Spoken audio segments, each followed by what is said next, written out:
ว่ากินยาตัวนี้กับใครขึ้นแล้วเนาะแม่นก็ไข้ขึ้นแน่แล้วแต่ว่าก็ได้คารัมแนวกินคือเก่าเด้ออ๋อเพราะยาตัวนี้รักษาตามการซื้อเอาก่อนเดี๋ยวเฝ้ามานั่งก่อนสบายดีเอลินกันไหมสบายดีสบายดีก่อนพอดีว่าเอายาให้ไอ้เจ้ายาตัวแรกหันสิเบิดแล้วโอ้โดยขอบใจเด้อตั้งแต่ไอ้เขากินยาเจ้ามานี่กันอาการไอของเราแม่ดีหลายเลย แม่ละเซลินก็มื้อนั้นนะไอ้โอ้นอนบ่หลับเลยนะไอ้เบิดมื้อเบิดคืนนะก็ขอบใจตัวอีหลีเด้อไข้ขึ้นแน่ละโน้ยบ่เป็นหยังธรรมดาอยู่แล้วเพราะว่าปกติของหมอก็เห็นคนป่วยบ่ได้อยากช่วยเหลือนะดีเรื่องค่ายาท่านส่งบินไหมเฮาเด้อให้เดือนแล้วเฮาสิโอนเงินให้บ่เป็นหยังเดี๋ยวได้ค่าแฮงมื้อใดแล้วค่อยให้ก็ได้เด้อเดี๋ยวจะไล่ค่าส่งให้เลยโดยใจโตโดยขอบใจเด้อเดี๋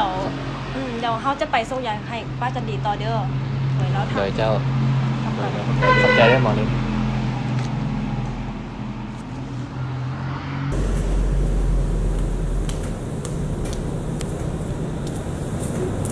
โอ้ยไปยังไงก่อนเฮียนมามื้อนี้ก็เรื่อยๆแหละจากอาจารย์สอนยังปวดยากเลยโอ้แต่กูเฮียนบ่เห็นยากซะบ่ฮอดบ่ฮู้หยังเลยเจ้าก็สร้างเว้าขนาดเราจะก็ได้เนาะโอ้เว้ามาแล้วกูละอีตนมึงนะเฮียนไม่เมื่อยยังต้องมาเบิ่งกูอีก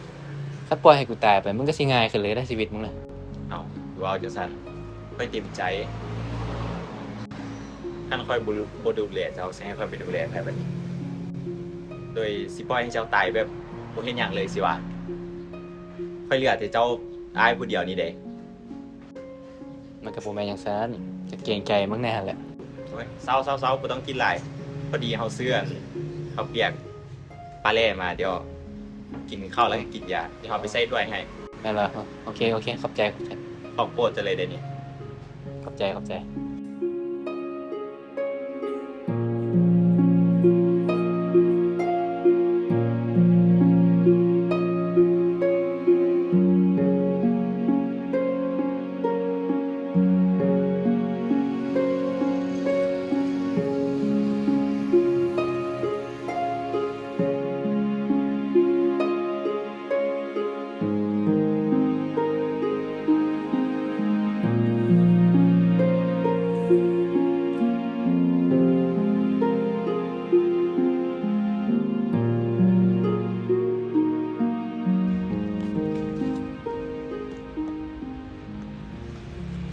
เฮ้ยเมื่อกี้กูหยั่งไก่อาจารย์พิรพงศ์เราฝากเจนี่มาให้มึงไว้เสียยังวะบ่ฮู้คือกันกูก็ยังบ่ได้อ่านอ๋อเรื่องค่าเทอมเอามึงยังบ่จ่ายค่าเทอมเหรอเดี๋ยวมึงบ่มีสิทธิ์เซ้งได้อาจารย์พิรพงศ์แห่งจ้องจรินมึงอยู่นะเสือกนะเอ้าบ่ฮานี่กูไปแล้วซั่นน่ะเฮ้ยจะเฝ้าเฮ้ยเฝ้าย่อซื่อๆก็เครียดหมอนี่เว้ยพอดีว่าตอนนั้นนะกูต้องได้เอาเงินจำนวนนั้นไปรักษาไอ้กูตอนนั้นนะแล้วเป็นเจ้าใดเดี๋ยวนี้ดีขึ้นหรอบ่ก็ไข้ขึ้นหลายเลยเด้ไข้ก่อนตอนนั้นหลายแหละเดี๋ยวนี้ก็ดีแล้วซั่นน่ะคันไข้ขึ้นกูก็ดีใจนะมึงซั่นกูไปแหละเด้อกูจะไปตลาดไปซื้อสินหมูให้แม่กู2 โลโอเคเดี๋ยวจังได๋กูก็กลับละโอเคบายเจอกัน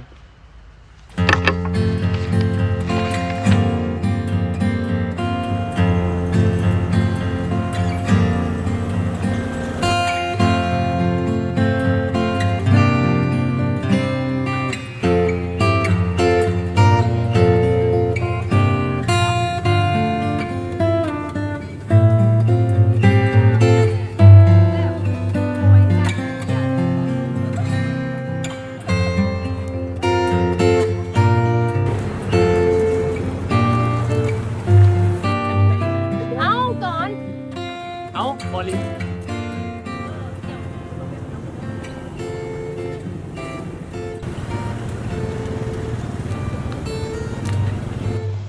ไม่อย่างเท่านี้นี่พอดีว่าเฮาไปยกเครื่องเสื้อถึงจอยมากำลังกลับบ้านแล้วได้มีหยังบ่มีข่าวดีมาบอกโตข้าวดีอ่ะไม่เอาคนเด้อผู้ใดมู่เจ้าอ่ะยังไปลงไปได้ปะได้ เมื่อก่อนได้พาลุงไปกว่ายุโรปไซแล้วก็กันคือไอ้เจ้านี่แหละแต่ว่าเรากินยาตัวนึงนะรักเศร้าหายขาดเลย เอ้าเท่ว่ะเอ้ยลิน แมน หายขาดเท่เลยว่ะ แมนกันยังว่าเข้าดี แล้วอันราคามันเท่าใดละยา ราคามันก็ค่อนข้างสูงแน่แหละเพราะว่าเป็นยาจากเมืองนอก แต่ถึงมันสิแพงเท่าใดก็เริ่มคันมันหายขาดแท้นะครับก็สิพยายามหาเงินมาซื้อไปให้อ้ายเขากิน ไม่ได้นะบอกเลยเด้อ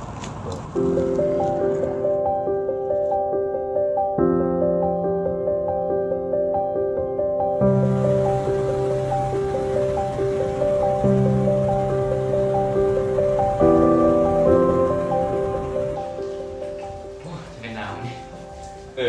ไอ้หนึ่งมื้อนี้เนี่ยเอาไปยกเครื่องใส่ตู้จอยมาอีบังเอิญไปเจอหมอลินเราเอาว่าเราสร้างยางในเมืองนอกข้าเจ้าได้กินเนี่ยค่อยคิดว่าน่าจะหายขาดเลยเด็แต่มันจะมีราคาแพงอยู่ โอ้แล้วเขาเสียเงินไม่ได้เสร็จอะหรือมึงมีปะ นะ เดี๋ยวค่อยมีวิธีของไปเอง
ก่อน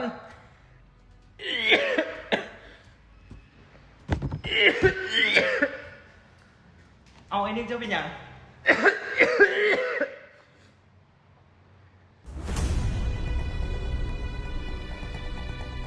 ไปเดี๋ยวขอพาไปหงอกไป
อีมอลินอีนี่ดอกโกงบ้านโกงเมือง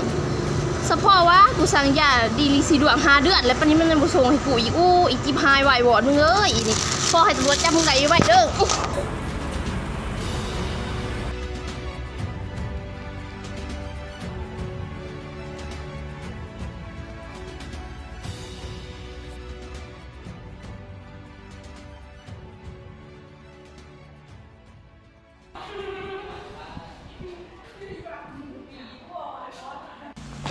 เมื่อแรงไปเล่นแคมป์โฮม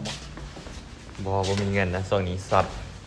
ก็ได้พูดกับพูดถึงกับจะไปแล้วก็ไปรอบไปเล่นครับ กูกลับก่อนได้สินะพอดีมื้อแรงกูจะไปนัดผู้สาวไปกินบุฟเฟ่ต์ไว้เจอกัน โอเค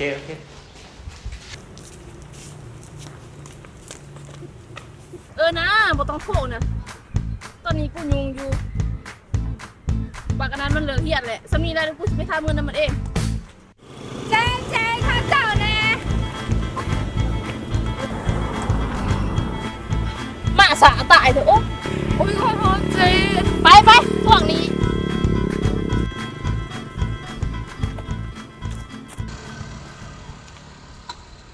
ให้นะให้ตาไปดนเนาะจะได้เรื่องนี้สิ้นถึงมือใดที่ใส่กูแม่ไม่ได้จะใส่ พอดีว่าตอนนี้นะเขายังบ่ทันมีเงินเลยนะเพราะว่าอายเขาป่วยหนักเขาต้องเอาเงินจำนวนนั้นไปรักษา เศร้ากูต้องเว่ากูบ่ได้อยากฟังเหตุผลของมึงกูอยากได้เงินมึงเข้าใจบ่ พอดีว่าตอนนี้นะเขาต้องได้เอาเงินจำนวนนั้นไปรักษาอายเขาป่วย เศร้ากูบ่ได้อยากรับฟังปัญหาชีวิตของมึงกูอยากได้เงินแม่น โดยเดี๋ยวท้ายเดือนนี้คันเขามีแล้วเขาสิหามาคืนให้ด้วย กูให้เวลามึง10 มื้อมึงต้องหาเงินมาให้กูถ้ามึงหาบ่ได้มึงกับอายมึงเกี่ยมใหญ่ออกโลดแม่นย้ายไปโลด จะเฮ็ดจังเซ็นเลยคันเจยึดเฮือนเฮาแล้วเฮากับอายสิไปอยู่ไสเพราะว่าเฮือนเป็นสมบัติสุดท้ายที่แม่มอบให้ เรื่องของสู้แหละกูให้เวลามึง10 มื้อมึงหาเงินอีหานเจ้าก็ถึกซอกกูดอกกูแฮงใจหายนี่เอาไปเมื่อให้ไว้ปวดพวกนี้อยู่บ่ได้ย้ายไว้นี่โอ้ย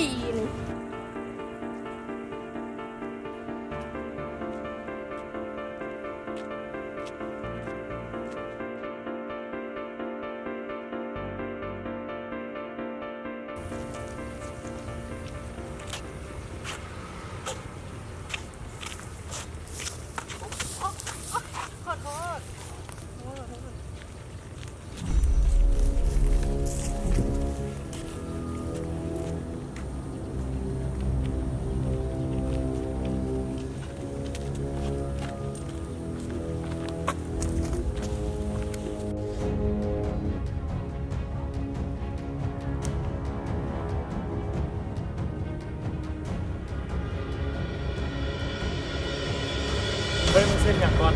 ตั้งสติได้ไหมกูไม่เรื่องของมึงนะมึงก็ว่าได้ตัวมึงฮู้บอกว่าตอนนี้นะทางบ้านทางทรัพย์สินกูทุกอย่างกูซื้อ JC Bond ยึดไปแล้วกูบ่ฮู้แต่ที่กูฮู้น่ะพวกกรหมู่กูน่ะมันบ่แม่นคนขี้แพ้แบบนี้ที่จะมาทำลายคนอื่นน่ะ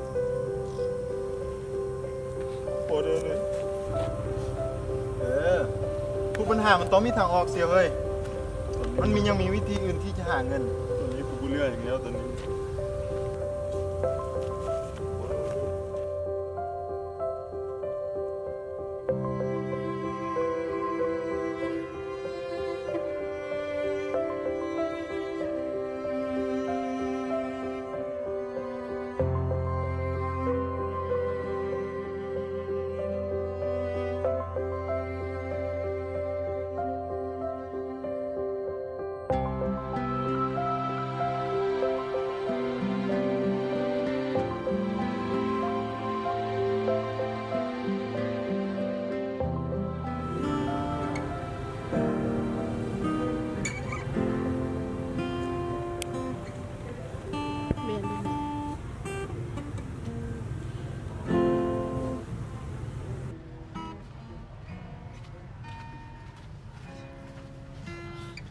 ไปใช่ไหม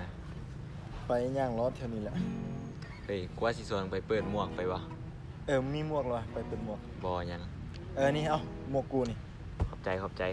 ไปเลยบอสนะ ไปก็ไป ตอนนี้เลย ตอนนี้ก็ไปหรือบ่ ไปสนะ ดูให้ยังวะ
พอ2ชั่วโมงกูยืนผมกดขากูมีคนบริการ เจ็บมือเลยเมื่อบอก เออสั้นเมื่อก่อนมึง หน้าผมมาทีไปเด้อ น้องน้องน้องน้องสนใจมาเป็นนักร้องอยู่ค่ายเลยบอ เฮ้ยสนใจเอาเลยมึงเอาเลย โดยถ้าสนใจนี่นำบัตรเด้อติดต่อหาเด้อ